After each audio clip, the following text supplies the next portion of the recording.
I'm a feminist, but...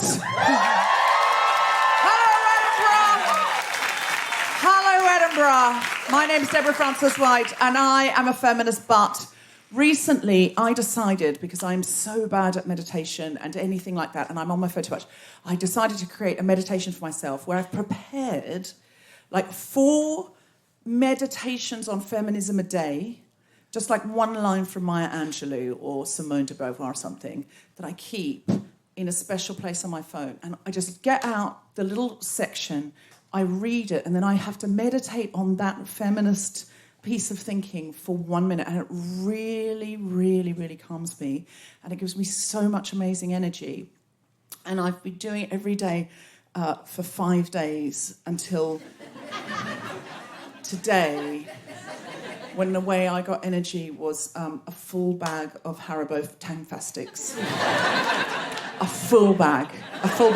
Every time I just couldn't do it. I'm at the Fringe, I can't be going, oh, fucking hell, what did Gloria Steinem say? I'll sit in the fucking Pleasance courtyard for a minute. No, I won't. Someone will come over and go, hey, I haven't seen you for ages. It's not going to happen. But do you know what never lets you down? Haribo. Never lets you down. I've got more energy today than I have had from Maya Angelou in a week. Not being rude to her, but that's what's happened. I'm a feminist, but...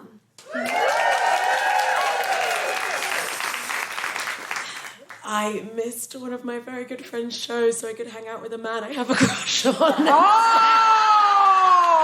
What's the actual I know, fault? it's not You okay. have denied the whole sisterhood. Obviously, we've all done it and would do it in a minute. However, we reserve the right to judge you. Yeah, Was he hot?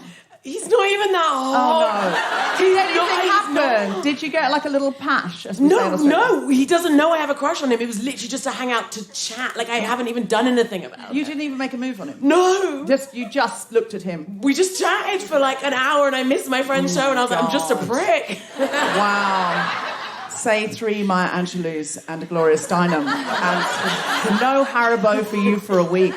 That's... I'm a feminist, but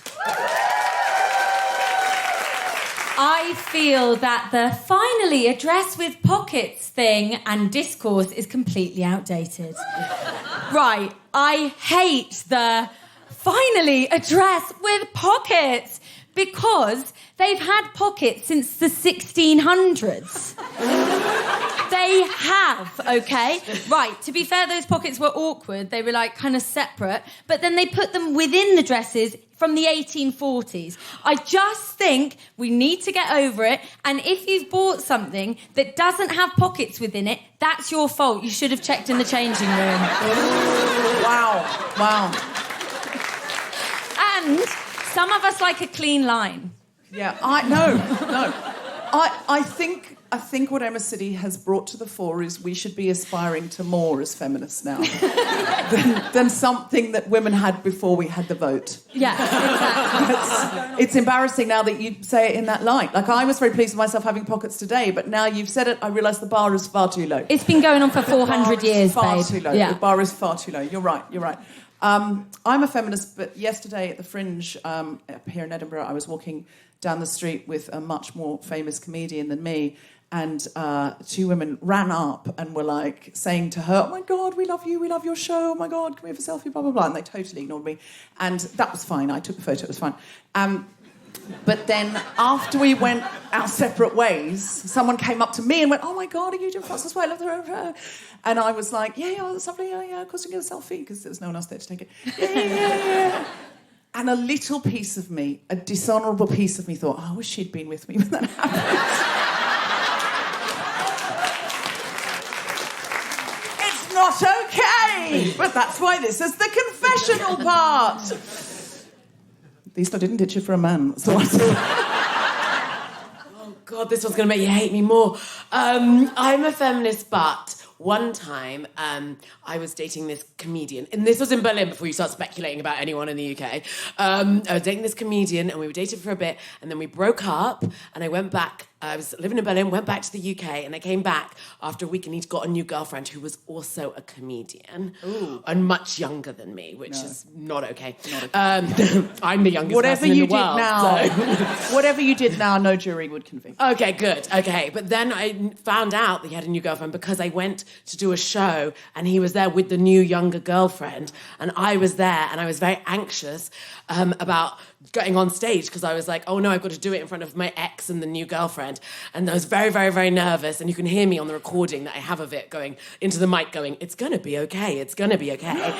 Yeah, but then I did my set and it went really well, like people were laughing, it was really good, and like applause breaks, it was so good, and then I like ran out of the room because I was still like buzzing and nervous, and then as I came back to the room, a friend of mine who was another comedian came out, and I was like, how's it going, is she on stage now? And he was like, yeah, and I was like, how's she doing? And he was like, she's bombing. And usually I'm very supportive of women in comedy, very but supportive, very supportive. Very supportive. But for one time, I was very happy to find out that this woman in comedy had not done well. Oh. Sometimes it's nice to just see that women aren't funny. One woman. One time. I think we could generalise. Right.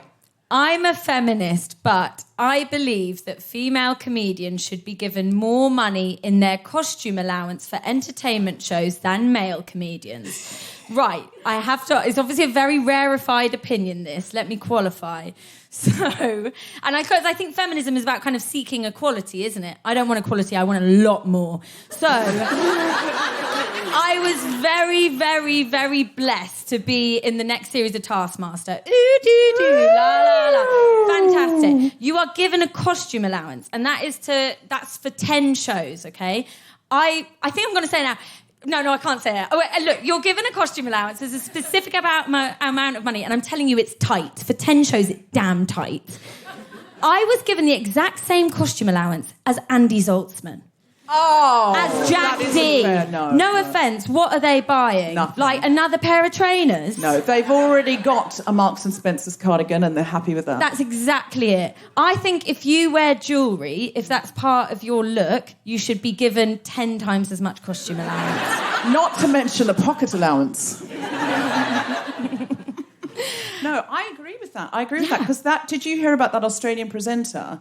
He wore, it was a Good Morning Australia or whatever it was, and he wore the same suit every single day to make a point at the end of the year, because his co-presenter, she gets, it's too short, it's too it's too long, it's too dowdy, it's too slutty, all the time. And he just wore the same suit, just with different shirts and ties for a year, and then at the end revealed what he did. God. And everybody was like, so we do need more money. That's also. Jack D in the next series of Taskmaster. I'm saying it now. No, I'm joking. He has great fashion. But anyway, sorry. Yeah, no, Jack D, if you're listening, employ us. But it's absolutely true. Are we ready to start the show?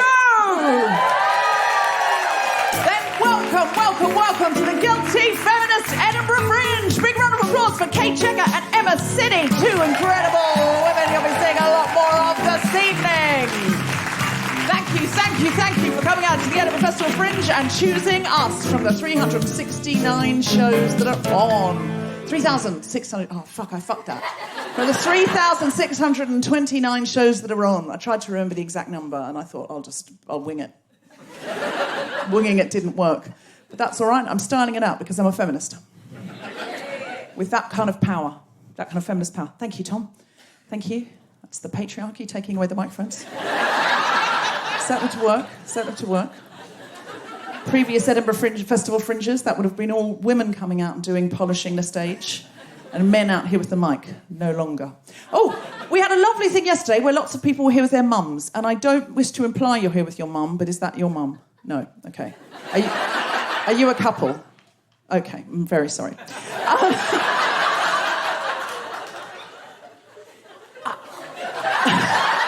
There's no recovery from this, is there?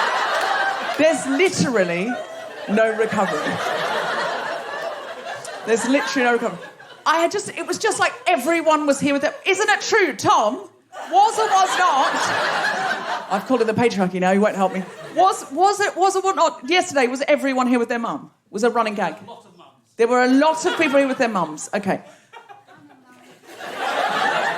You're a mum and you're here with your daughter and you're in the front row. Thank you.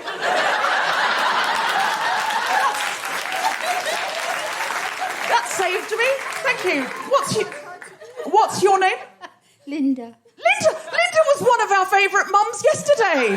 This is bizarre. This is absolutely bizarre.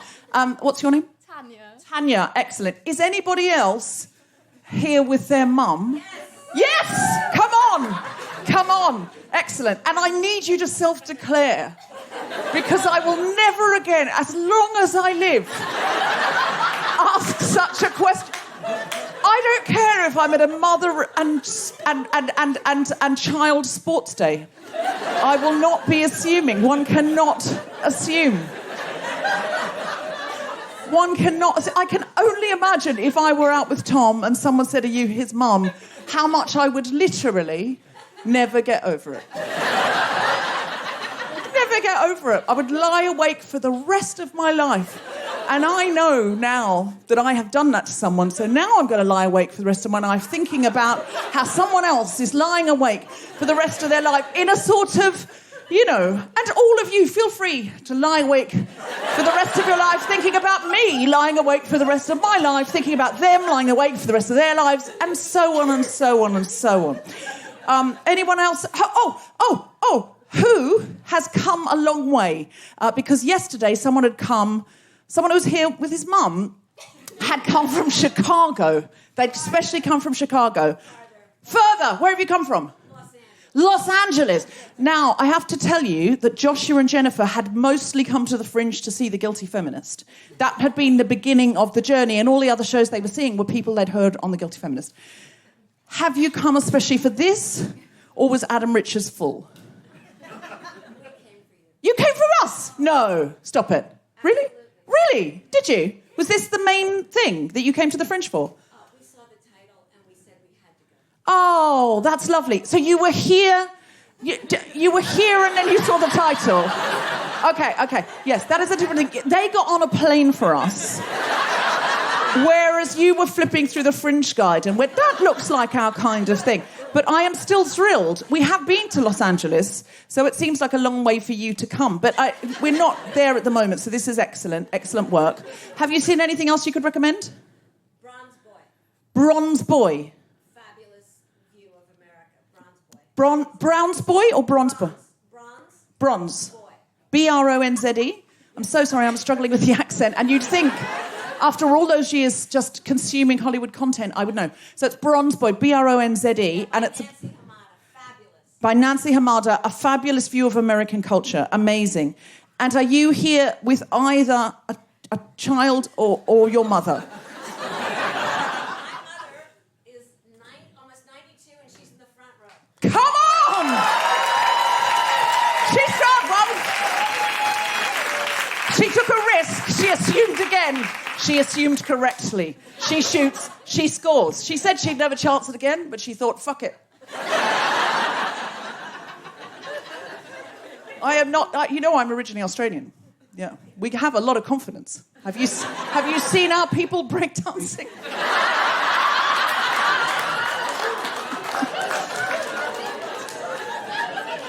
Controversial. Ray Gunn being a controversial topic. Some people are like, leave her alone. Some people are like, cultural appropriation. Some people are like, it's funny. I am kind of in the, come on, if we can't laugh at that. Did you see the Olympic woman, the Australian Olympic woman who told us all off and went, stop making memes? It's not funny. I'm like, it's got to the point though. I am all for inclusive comedy, but I feel those memes are affectionate. And what she did was incredibly hilarious. And I'm like, we have to be able to laugh at ourselves. I think at some point, if you've got the status of going to the Olympics, you have to be able to laugh at yourself. I think she probably can, but I did feel like there was a headmistress. Did you see that headmistress who came on and went, now you've ruined it for the whole school now. She's a respected member of our school and of Year 6. Well, I am delighted. The only question I've got for you is why you're not sitting next to your mum. I broke my foot on my way here. Oh, So I had you broke your foot on the way here. I'm just saying this for the podcast listeners. You broke your foot on the way here. Well, yes, and so I have to stretch it out. So I didn't want You have to stretch it out. You didn't want to trip me. Oh, I see. So you're sitting there and you're... Okay. I'm 91. And you're 91, so you need to be in the front row. Yeah. Listen, you are completely... Listen, if I make it to 91 and I'm still coming to the Edinburgh Festival from LA... Are you from LA too? I came from Philadelphia. You came from Philadelphia? Oh, my God, amazing. If I'm 91 and I'm still coming from Philadelphia to the Fringe, my life will have changed very dramatically, but I will be very impressed with myself. How many shows have you seen since you've been here? About 5 or 6. How long have you been here? Well, we have shows on our hotel is a boat, and we have 2 shows a day on that. Your hotel is a boat, and you've got 2 shows a day on that. So we're here with Playbill. You're here with Playbill. Oh, so it's like a theatre cruise that brings you to the Fringe. I have never heard of that, but very much have just come up with my retirement plans. Because, let's be honest, no one's going to be able to afford real estate when we're old. The government will be taking money from us every week. And just if I can make some kind of deal with, what is it called, Playbill? Playbill tours, where I do a Guilty Feminist once a week. Like, really, until I'm very, very elderly. I mean, it'll mostly be in my cabin by this point. Do you reckon they'd do me a cabin that's like double-sided glass, that like, or with, something where I can press a button and a curtain goes back, and then people can just sit outside and I can just stay in, like, I'll be in a very glamorous bed jacket by this point, on a sort of velvet chaise longue. What was that? Who's doing your hair? Very good question. That's an amazing question, and some real foresight there. What, sorry? I'll send you Charles. Send me Charles. Do you have a hair chap called Charles? Is he travelling with you, or is he on the... Your life is absolutely my future in 100% of ways. You've been using Charles for 50 years. Well... Never let it be said that second-wave feminists didn't know what they were doing. Is just Charles come on the cruise with you? No, we flew him. You flew Charles? Are we ready to start the show? Then welcome to the Guilty Feminist Edinburgh Fringe. Big round of applause for Cheka and Sidi, 2 incredible women you'll be seeing a lot more of this evening. Thank you for coming out to the Edinburgh Festival Fringe and choosing us from the 369 shows that are on. 3,600... Oh, fuck, I fucked that. From the 3,629 shows that are on. I tried to remember the exact number and I thought, I'll wing it. Winging it didn't work. But that's all right. I'm styling it out because I'm a feminist. With that kind of power. That kind of feminist power. Thank you, Tom. Thank you. That's the patriarchy taking away the microphones. Set them to work. Previous Edinburgh Festival Fringes, that would have been all women coming out and polishing the stage, and men out here with the mic. No longer. Oh, we had a lovely thing yesterday where lots of people were here with their mums, and I don't wish to imply you're here with your mum, but is that your mum? No. Okay. Are you a couple? Okay. I'm very sorry.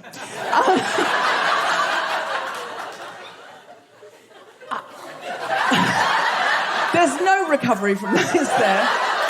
There's literally no recovery. There's literally no recovery. It was just like everyone was here with them. Isn't it true, Tom? Was or was not? I've called it the patriarchy now, he won't help me. Was or was not? Yesterday, was everyone here with their mum? Was a running gag? A lot of mums. There were a lot of people here with their mums. Okay. You're a mum and you're here with your daughter and you're in the front row. Thank you.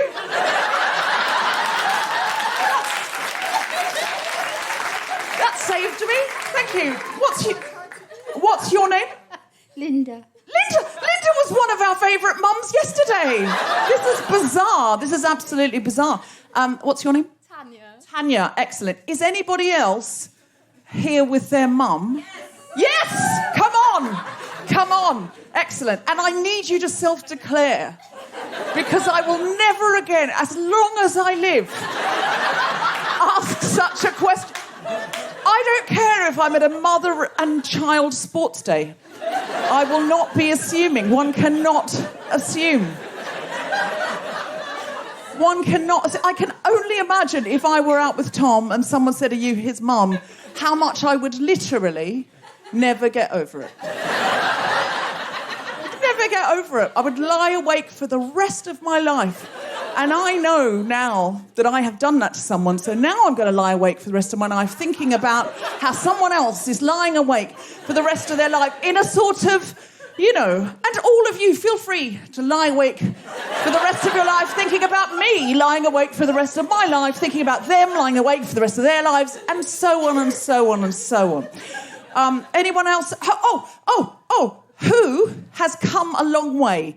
Because yesterday someone who was here with his mum had come from Chicago. They'd especially come from Chicago. Further. Where have you come from? Los Angeles. Now, I have to tell you that Joshua and Jennifer had mostly come to the Fringe to see The Guilty Feminist. That had been the beginning of the journey, and all the other shows they were seeing were people they'd heard on The Guilty Feminist. Have you come especially for this, or was Adam Richards full? You came for us? No. Stop it. Really? Really? Did you? Was this the main thing that you came to the Fringe for? We saw the title and we said we had to go. Oh, that's lovely. So you were here... You were here and then you saw the title. Okay. Yes, that is a different thing. They got on a plane for us. Whereas you were flipping through the Fringe guide and went, that looks like our kind of thing. But I am still thrilled. We have been to Los Angeles, so it seems like a long way for you to come. But we're not there at the moment, so this is excellent work. Have you seen anything else you could recommend? Bronze Boy. Bronze Boy. Fabulous view of America. Bronze Boy or Bronze Boy? Bronze. Boy. Bronze. I'm so sorry, I'm struggling with the accent. And you'd think...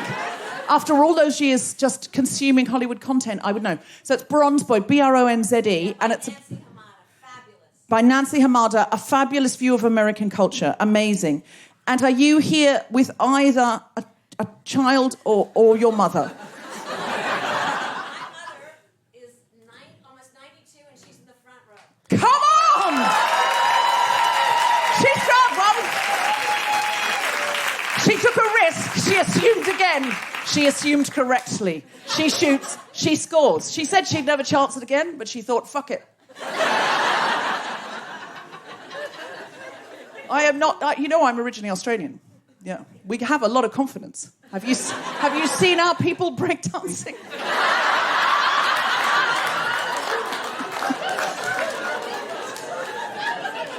Controversial. Ray gun being a controversial... topic. Some people are like, leave her alone. Some people are like, cultural appropriation.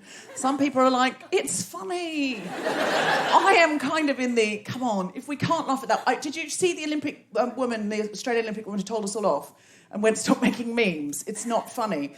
I'm like, it's got to the point though. I am all for inclusive comedy, but I feel those memes are affectionate. And what she did was incredibly hilarious. And I'm like, we have to be able to laugh at ourselves. I think at some point, if you've got the status of going to the Olympics, you have to be able to laugh at yourself. Did you see that headmistress who came on and went, now you've ruined it for the whole school now. She's a respected member of our school and of Year 6. And, well, I am delighted. The only question I've got for you is why you're not sitting next to your mum. Oh, you broke your foot on the way here. I'm just saying this for the podcast listeners. You broke your foot on the way here. Well, yes, and so I have to stretch it out. So I didn't want You have to stretch it out. You didn't want to trip me. Oh, I see. So you're sitting there and you're... Okay. I'm 91. And you're 91, so you need to be in the front row. Yeah. Listen, you are completely... Listen, if I make it to 91 and I'm still coming to the Edinburgh Festival from LA... Are you from LA too? I came from Philadelphia. You came from Philadelphia? Oh, my God, amazing. If I'm 91 and I'm still coming from Philadelphia to the Fringe, my life will have changed very dramatically. But I I will be very impressed with myself. How many shows have you seen since you've been here? About 5 or 6. 5 or 6? How long have you been here? But we have shows on our hotel is a boat, and we have 2 shows a day on that. Your hotel is a boat, and you've got 2 shows a day on that? Yeah, we're here with Playbill. You're here with Playbill. Oh, so it's like a theatre cruise that brings you to the Fringe. I have never heard of that, but very much have just come up with my retirement plans. Because, let's be honest, no one's going to be able to afford real estate when we're old. The government will be taking money from us every week. And just if I can make some kind of deal with, what is it called, Playbill? Playbill tours, where I do a Guilty Feminist once a week. Like, really, until I'm very, very elderly. I mean, it'll mostly be in my cabin by this point. Do you reckon they'd do me a cabin that's like double-sided glass, that like, or with, you know, something where I can press a button and a curtain goes back, and then people can just sit outside and I can just stay in, like, I'll be in a very glamorous bed jacket by this point, on a sort of velvet chaise longue. What was that? Who's doing your hair? Very good question. That's an amazing question, and some real foresight there. What, sorry? I'll send you Charles. Send me Charles. Do you have a hair chap called Charles? Is he travelling with you, or is he on the... Your life is absolutely my future in 100% of ways. You've been using Charles for 50 years. Well... Never let it be said that second wave feminists didn't know what they were doing. It's just Charles come on the cruise with you? No, we flew him. You flew Charles to Edinburgh? I have my... Oh, sorry, I'm just going to give you the microphone because this is too good for me to repeat. So start that apart again. I have a member of the staff with me. Oh my God, this is just too wonderful. So you've come from Philadelphia. Charles said, I'll send you a member of staff, and so he can do your hair. I want this life now. I don't want to wait for retirement. She's been married 4 times.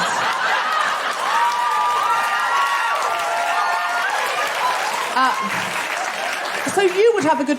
Who was the best husband out of the 4? Do you have a favourite? The last one. Well, that's good, because you learnt, and iteratively, you cracked marriage. Yeah, well, that's absolutely wonderful. Well, listen, what's your name? I'm Beverly. Beverly, we are absolutely delighted to meet you and everything you stand for.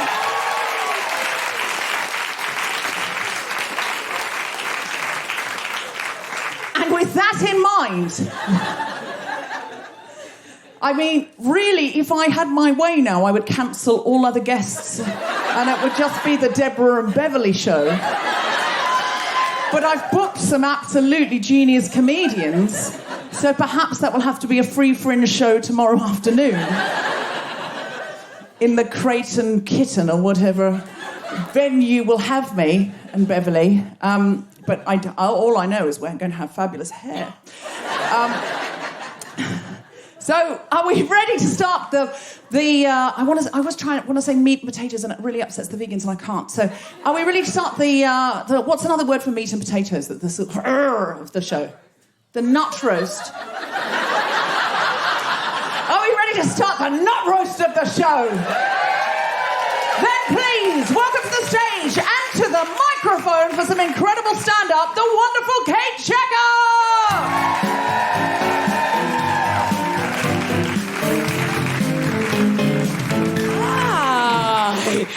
Wow, that was a wild trip to hear from backstage. I was like, let it be Beverly. I love that.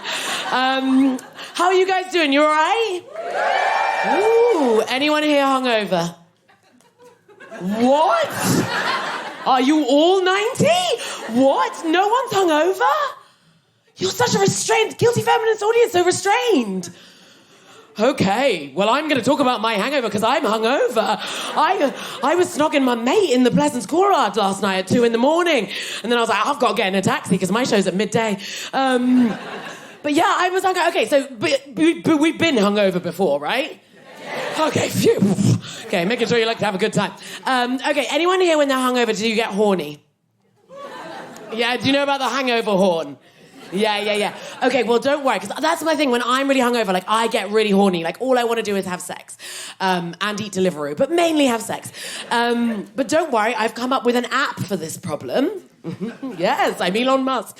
Yeah, you see other horny hungover people online at the same time, and then you can order one to your house. Yeah, and if they have to get in the cab, then you need to pay for the Uber. But we'll align it with Uber Eats so they can pick up a takeaway on the way. And the name of the app, Bang Over.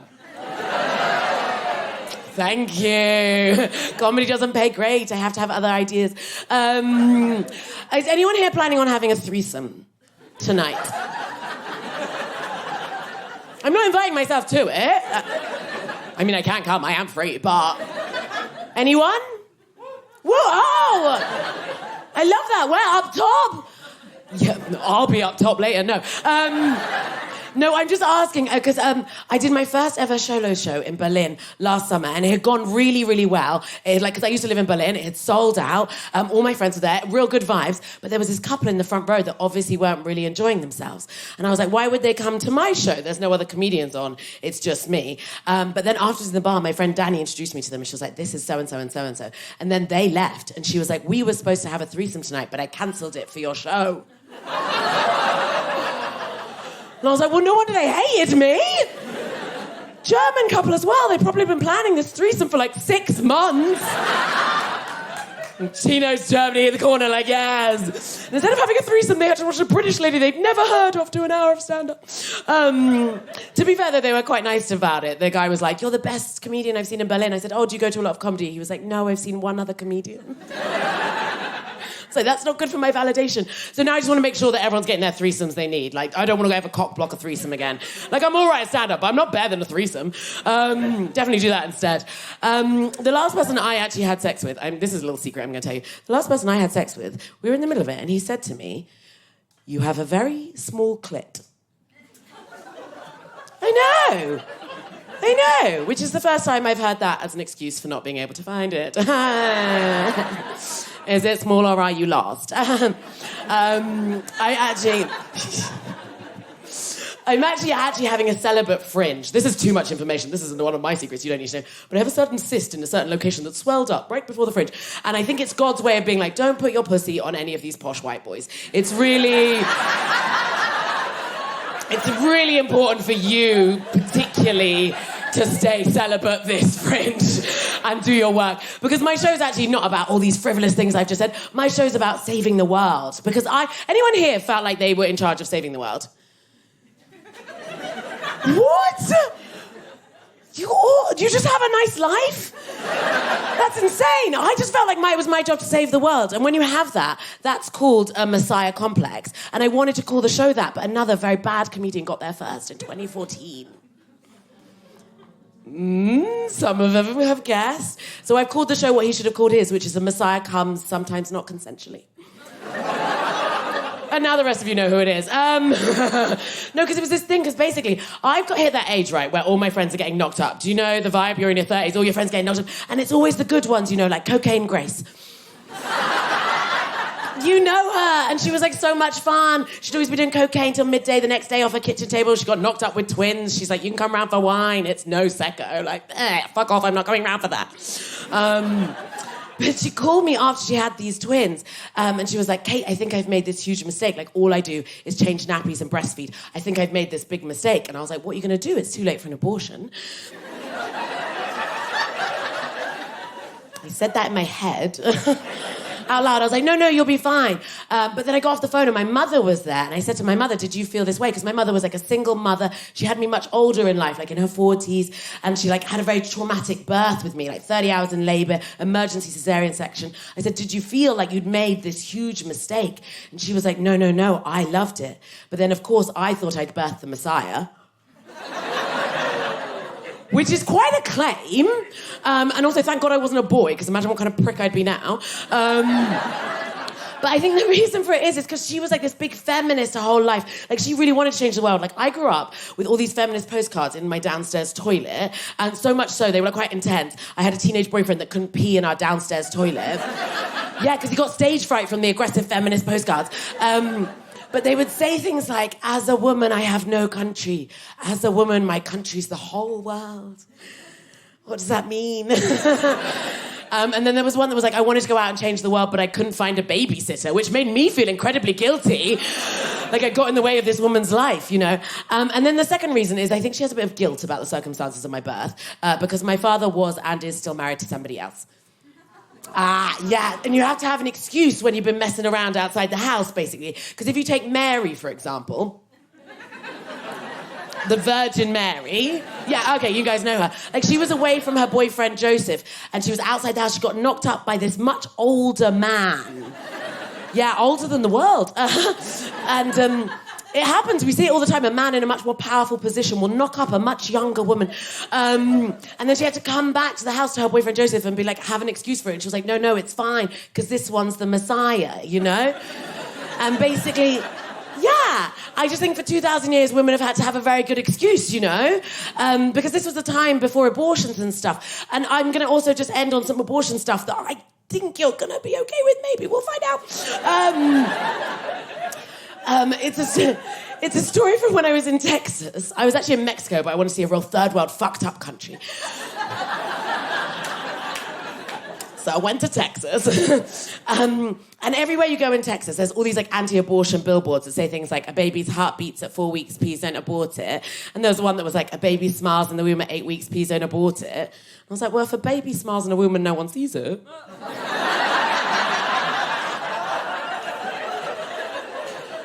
did it really smile?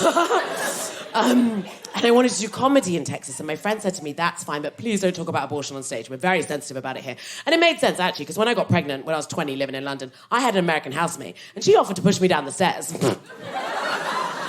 I was like, why would I give up one of my unlimited government-paid for abortions to let you push me down the stairs, Alison?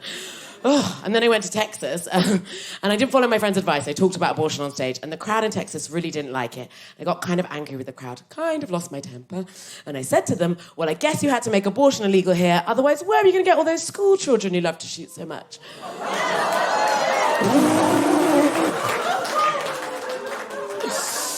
They did not like it in Texas. The fastest I've ever had to leave a stage. My friend was like, very funny, but people have guns here. Let's go. You guys have been absolutely lovely. Thank you so much for having me. Thanks, Cheka, everybody.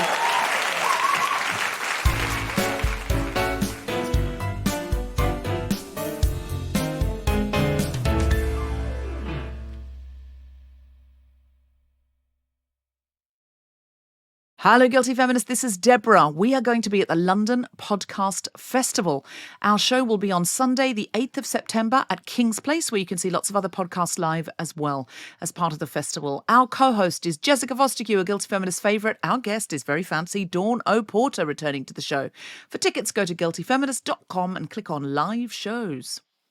We have more shows coming soon, so follow us on the remains of Twitter, I guess it's called X now, at GuiltFemPod and at Deborah FW, and on Instagram at The Guilty Feminist and at DFDubs, DBZ.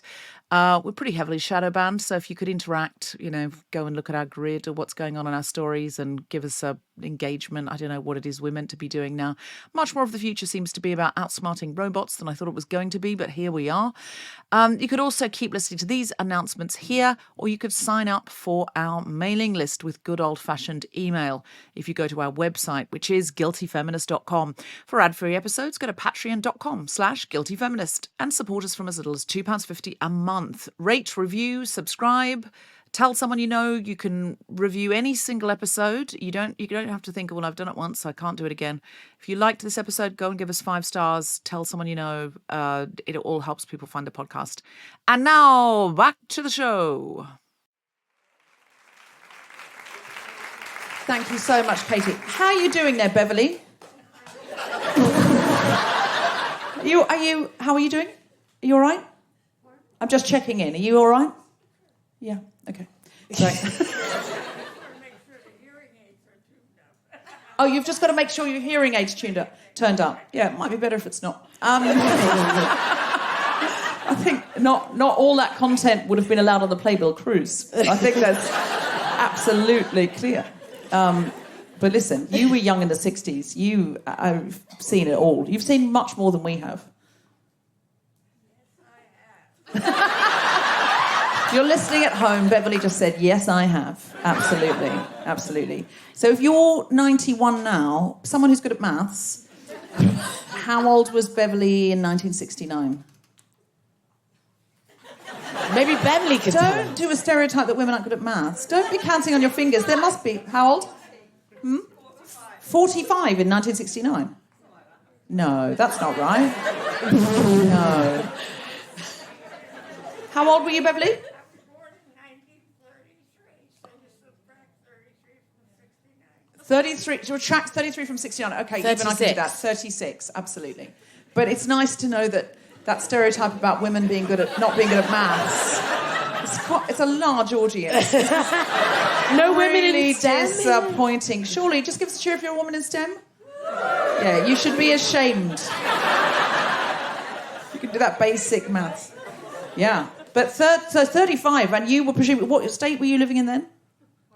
Which state were you in? Philadelphia then?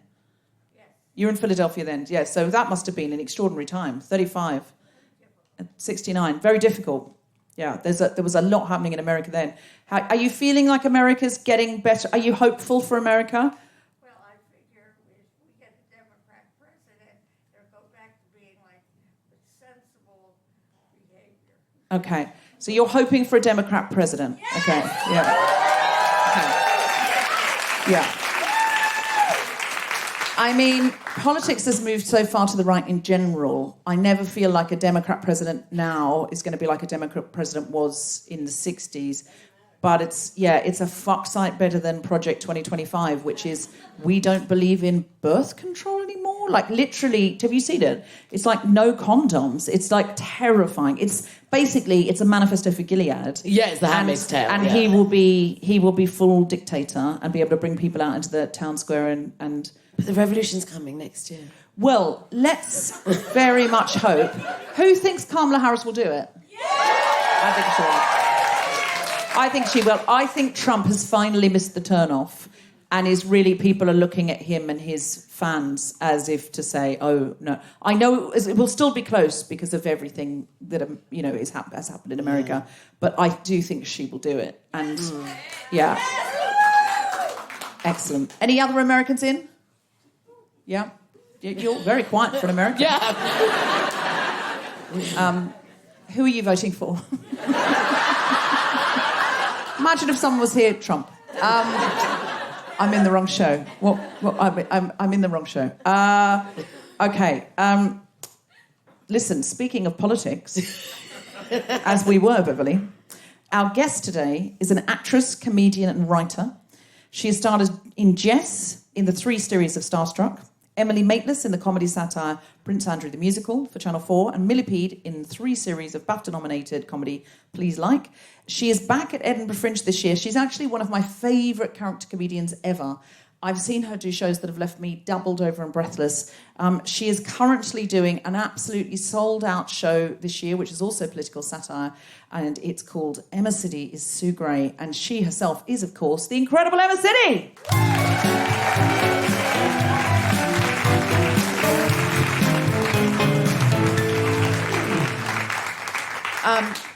Well, I don't know if you've heard everything we've been talking about. I have. Yeah. Yeah.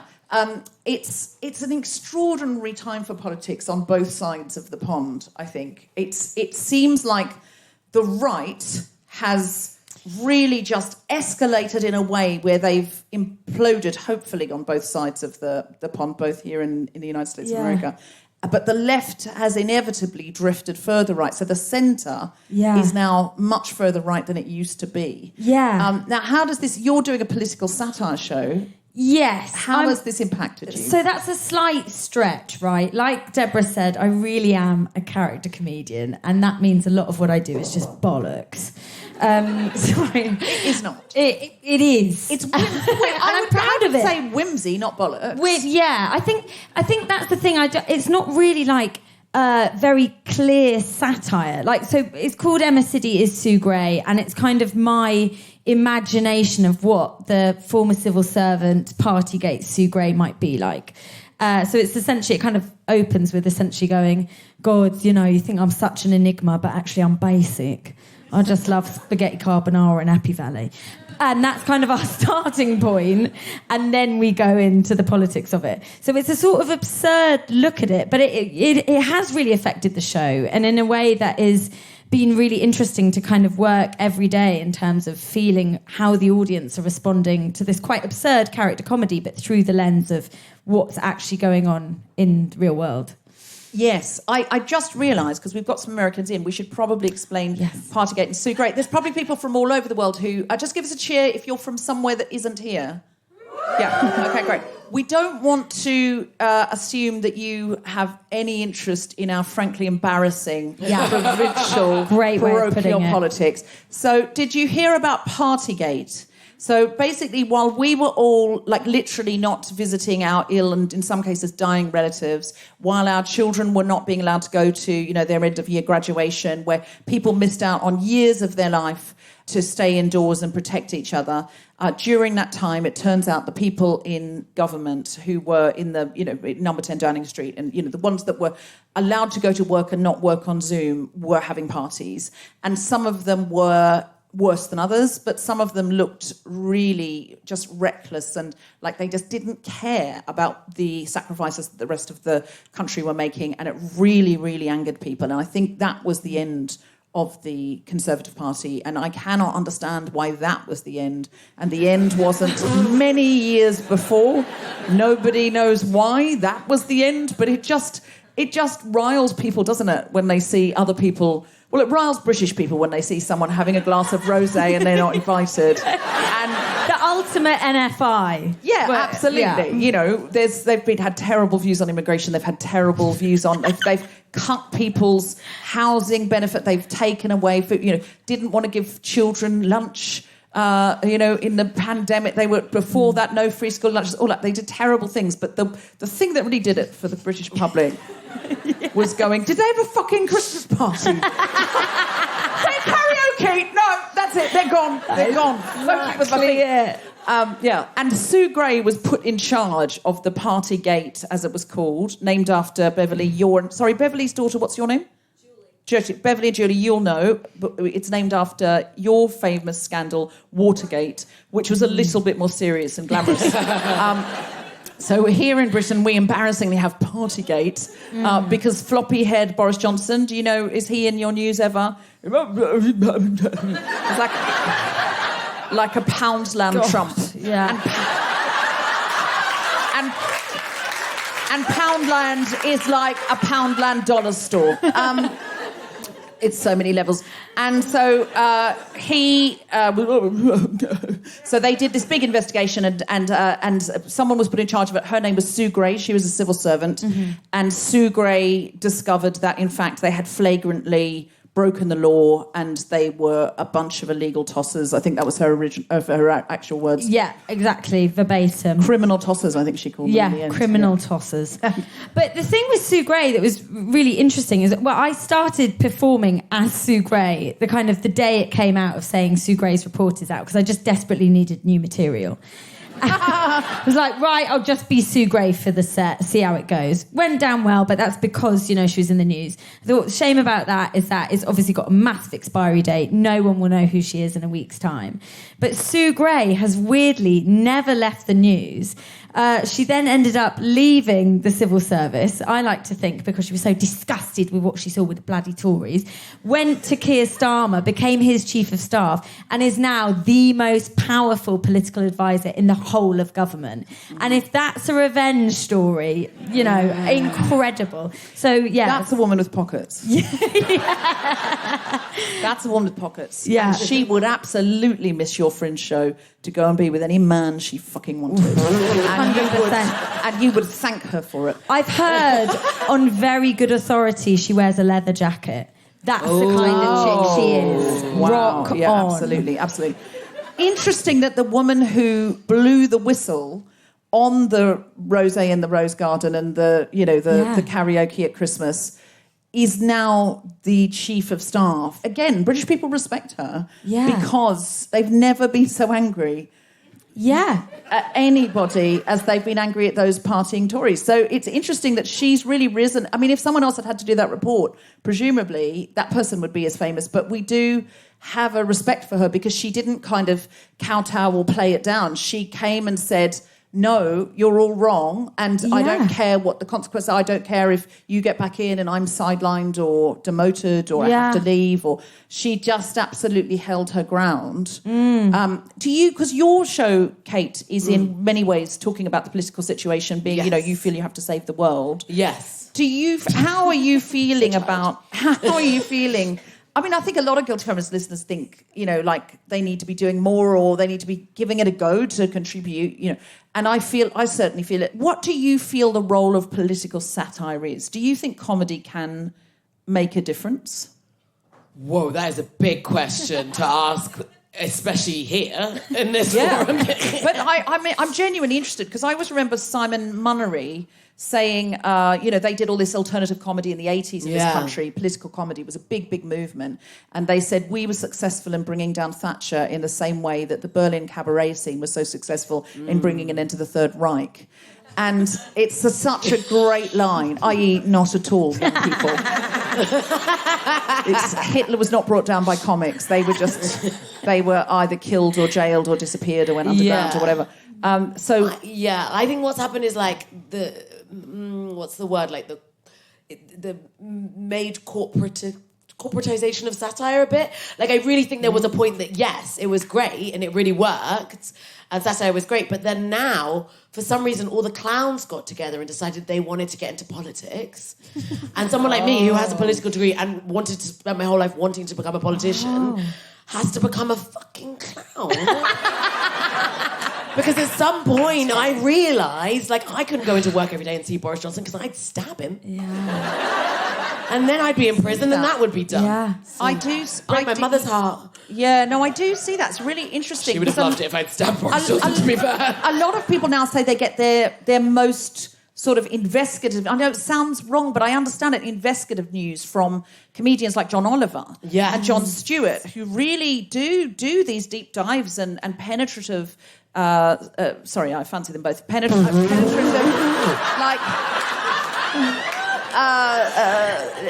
reports. Let's say that. And I think that that they do care. Their passion's allowed out. And do you know what I do think it does? Is it might not. Yes, obviously, it does not the thing that gets rid of Trump or that but I think what it does is it creates, like much art, another generation of people who give a fuck, understand, engage, and who can rise up. I think a lot of people that come out into the street for protests, for example, are very engaged and informed by comedians, and it sort of gets to your heart in a way that just reading a website, a newspaper doesn't. Yeah. Well, I think it's, it could be argued that it's the responsibility of the artist as well. Is the artist's responsibility just to entertain? I'd say it's also to, as much as possible, reflect what's going on at the moment, whether that's in a completely absurd way or a more direct kind of John Oliver way. I think that's a big, big part of entertainment. I'm sort of really passionate about the concept of entertainment and having a good time, but it means the most and is worth the most when it's actually, holding that mirror up at the same time. Yes, I think it only really catches on in any meaningful way when it doesn't reflect the mirror of society. That doesn't mean it can't be completely whimsical, because sometimes we need something completely whimsical or absurd in an absurd time, or in a time when everything's too tragic, and it's a sort of outlet or a sort of valve. Now, can I ask you a question? Yes. Do you think that... Now, listen, Keir Starmer, a lot of his policies before the election sounded very Tory to me, to the extent where he said he admired Thatcher. And I was like, what the actual fuck? But since he's come in, he's said more things that I like, not everything that I like, but he said some more... just to name one uncontroversial thing, he said, I think art should be a necessity, not, like the Tories kept saying, this ballet dancer could become a cyber engineer or whatever. And a meme that kept on giving, because when he left, Rishi Sunak left, they said, maybe he could become a ballet dancer. But I think... I saw that. I think he's he's already better than I thought he was going to be. Again, it's all gone very right. So I'm not saying, oh my God, we're saved, be complacent at all. I'm saying at least I feel when the left are in, I can talk to them. Yeah. Because I think they're at least they're saying we should be looking after each other. That's the concept of the party. So even if that's moved far right, at least I can say to them, hey, you're meant to be Labour, and I feel like engage. I can't turn up and start saying, oh, Priti Patel, here's an idea.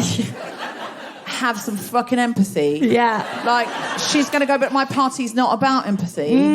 So why? Like, that wouldn't play to my heartland at all, and I'd have to go, you're right. Keep doing what you're doing, Priti Patel. Now, do you feel as a comic, especially one at the moment who is satirising Sue Gray, and, you know, as the absurdity in the end of your show is about hopefulness and politics, and also, do you feel like it gets harder to satirise when somebody who was even a little bit more left gets in? How do you feel about this new government? No, I think this is a wonderful time for comedy and a really, really exciting time for satire and comics generally.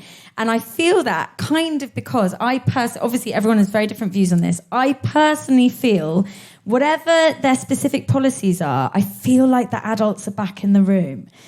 And for me, I think 14 years of Tories, and specifically those Tories, and how clownish it got post-Brexit, it was becoming difficult to satirise because it's so inherently bloody stupid. Like, where do we begin? We've already gone through the various things. Helen McNamara brought in a karaoke machine. Are you joking? Like, so many things were so stupid. It was past the point of it being funny anymore to people. So I really feel that we're now in a slightly new moment where whether or not Labour are really going to show us that they can change the country for the better, at least it feels like it's somebody that we can engage with. Even my Tory dad is like, I like the look of Keir Starmer. And I'm like, wow, that's saying something. The man worships, kind of David Cameron of old. So potentially... Is that not saying, though, that Keir Starmer looks like a Tory? Yes, but I would say that my dad is incredibly poorly informed. He's one of those guys who goes, God, have you seen what's happening in the Middle East? And you go, yeah, I don't think you have.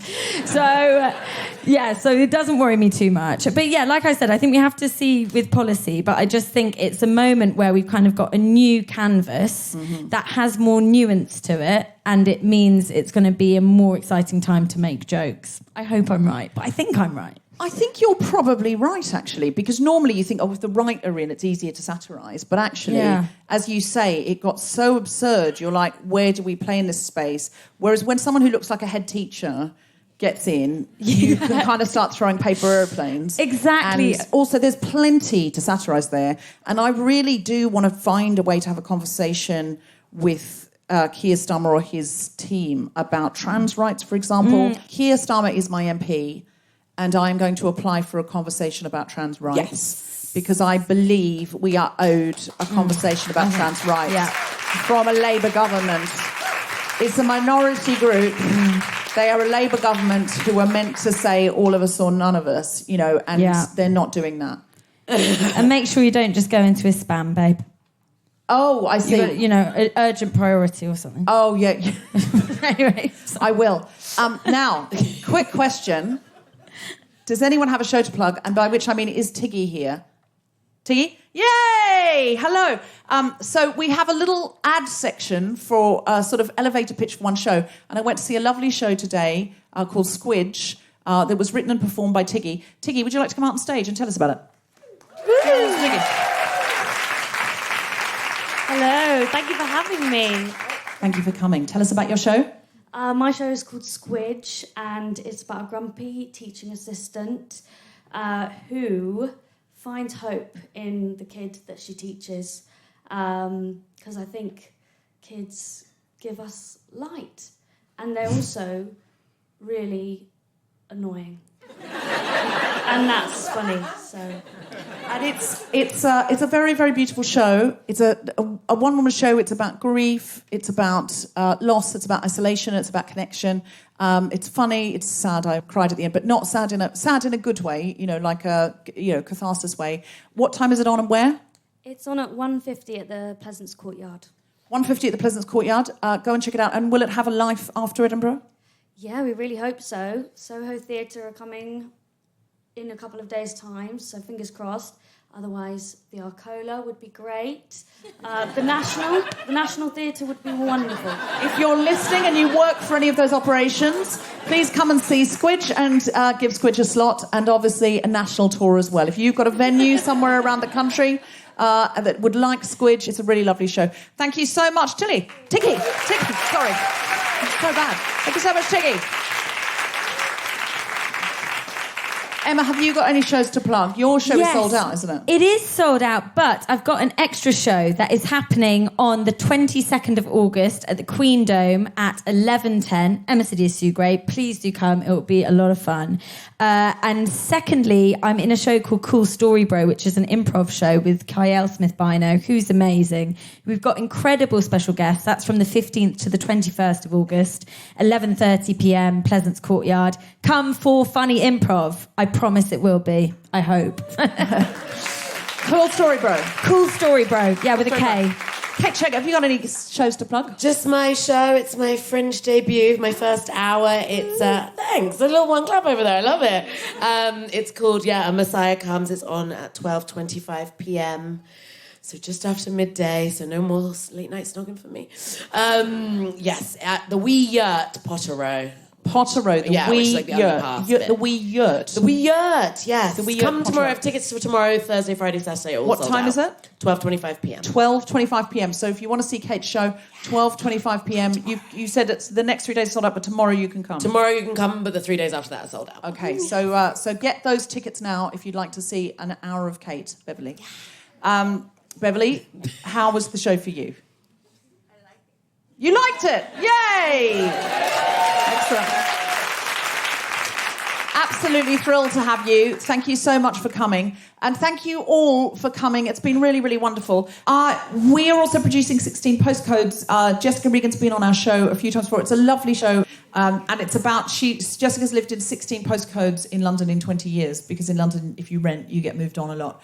And it's a really beautiful, beautiful show. It's funny, it's moving, it's gorgeous.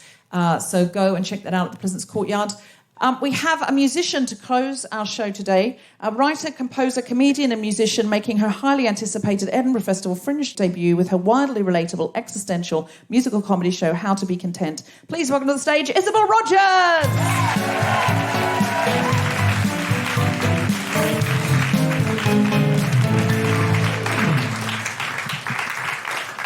Yeah, my show does cover a lot of emotional content, and I start with weddings. Everyone been going to a lot of weddings this summer? Yeah? I love a wedding. They're so much fun. But there's things about them that really freak me out, like all the men dressed the same, the women wearing huge hats, kind of ritual sacrifice of the bride to secure the harvest vibe. Freaks me out. Can we turn the guitar down just a little? Just because my voice needs to really shine out, thank you. And that's what this song's about.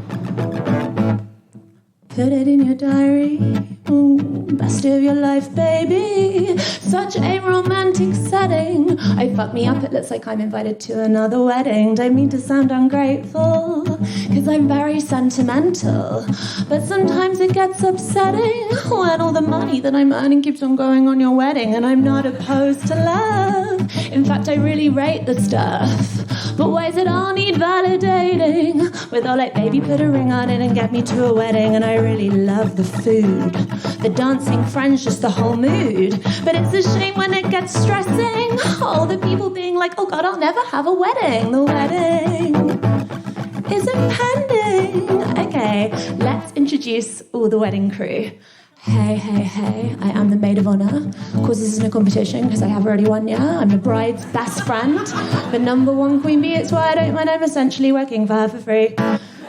Can everyone just fill out the doodle cow? It doesn't take a minute and would really help me out. I'm trying to organise the hen do of her dreams, and it's really hard to do if no one replies by the deadline I set, please. Thanks so much, all you selfish fucking bitches. The wedding. The wedding. And girls, yeah, I wanted your opinion on like places for the hen do. What are people's thoughts on Bahamas for a really special mood? We don't want anyone to feel left out if it's still too much money, but complaining you'll sound boring and we'll go anyway. Sorry. And I'm copying and pasting here the e-invite. All the info that you need is there, so don't text me, alright? Dress code, venue, location there, so get yourselves a mani-pedi and stop asking me what do you think I should wear. Just don't wear green. Bridesmaids are wearing green. If you turn up wearing green, then you will be asked to leave. Hello, I'm a little tiny bridesmaid. I'm sweet with my dress, and my mum says I was well behaved. People went, oh, as I walked down the aisle, but I just counted my steps and remained professional. Hello, I'm the mother of the bride. I don't need any attention, I'm lovely and dignified. This is her day and she's happy, and we've planned this for a year. Now my husband's going to do a speech he wrote on the way here. Hello, I'm the father of the bride. I've done absolutely fuck all, I just put on this tie. I love my daughter, she's the light of my life. If I was 20 years younger, I'd ask her to be my wife. What? The wedding? The wedding. Okay, let's take a moment for the bride to vent. People are so fucking rude. Now, you cannot bring your boyfriend, I barely invited you. If you'd like to take this person home for 5 weeks on a date, then that won't be at my wedding at the expense of £300 a plate. Wait till it's your turn, till then learn some manners. Francine's actually asked if her dog can come to the wedding. Is this some kind of joke? Is she like literally pretending? I think she's the first person in the history of wedding time who's actually requested if she can bring her canine. There'll be babies at the wedding, canapes and other food. Not only is it unhygienic, it's actually just like really rude. Because people with their lockdown dogs don't realise the main thing, which is a puppy is for Christmas and not my fucking wedding. Okay, it's fine, so the bride, I'm going to look absolutely amazing, so it doesn't matter. Break it down, got my first wedding dress, it is hand-stitched to my body, got my second outfit change for when it's time to party, got my mini-moon, my honeymoon, my in-laws' sick dowry, and I'm going to do a speech to show I'm no one's property. Hey, thank you for coming. I wasn't just going to sit back and let the men do all the talking. I'm an independent woman, how I was brought up to be, and thank you so much, Daddy, for paying for everything. Yes, Queen cried, the girl she knew from school. I'm going to be a boss bride just like her. Oh my God, so excited for the wedding. Have you heard about the venue? It's the most amazing setting. It's going to be in India for the exotic memories, even though the bride and groom are both from the home counties. Save the day, thank you. That's Isobel Rogers, everybody. Thank you. Where can we see How to Be Content? You can see How to Be Content at 5:50 every day in the Below in Pleasance Courtyard. There's also some cool songs about like polyamory. That was really difficult for me. Living with my mum, how therapy makes me feel famous. It's really fun. I'd love to see that. Excellent. We'll all go and see it. How to Be Content, Isobel Rogers. It really only remains for me to say what I forgot to say at the beginning, but we need for the podcast. This is The Guilty Feminists, the podcast in which we explore our noble goals as 21st century feminists and the hypocrisies and insecurities which undermine them. I'm Deborah Frances White. With me is Kate Cheka, and we are talking about political satire. Can I have a huge round of applause for everyone here at Gilder Balloon, the museum? They're all doing an amazing job. They're here all day. For the wonderful Isobel Rogers. The incredible Sidi. Wonderful Kate Cheka. We've been The Guilty Feminists. Thank you so much. Don't forget to rate, review and subscribe. It helps other people to find the podcast. Good night. You have been listening to The Guilty Feminist with me, Deborah Frances White, guest co-host Bo Hart, and my very special guests Helen Bauer and Vanessa Kasule. The recording engineer was Gary Boyle. The Guilty Feminist theme tune was composed by Mark Hodge. The producer was Tom Slidsky for the Spontaneity Shock. Thanks to Rachel Craftman, Bjorn Wentland, Katie Palmer, Zainab Mohammed, and everyone at the Gilded Balloon, as well as all of you for listening. For more information about this and other episodes, visit guiltyfeminist.com.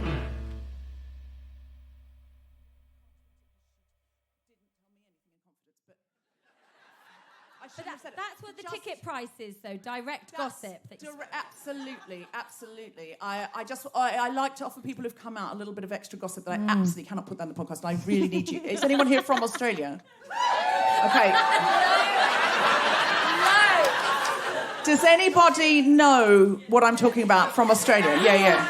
Does anybody know that man? Yes. But not personally, right? Does anyone know him personally? Is he the godfather of your children or anything? Oh, fuck, I shouldn't have said it. Is he anyone's brother? Oh, no. So you know of him, but no one knows him. Okay, fine. Can you just never tell anyone else that? Obviously you will, but don't. Just take it to the grave. Just tell, you could tell, but just don't put it on the internet, okay? You can put it on the internet, just don't say who said it.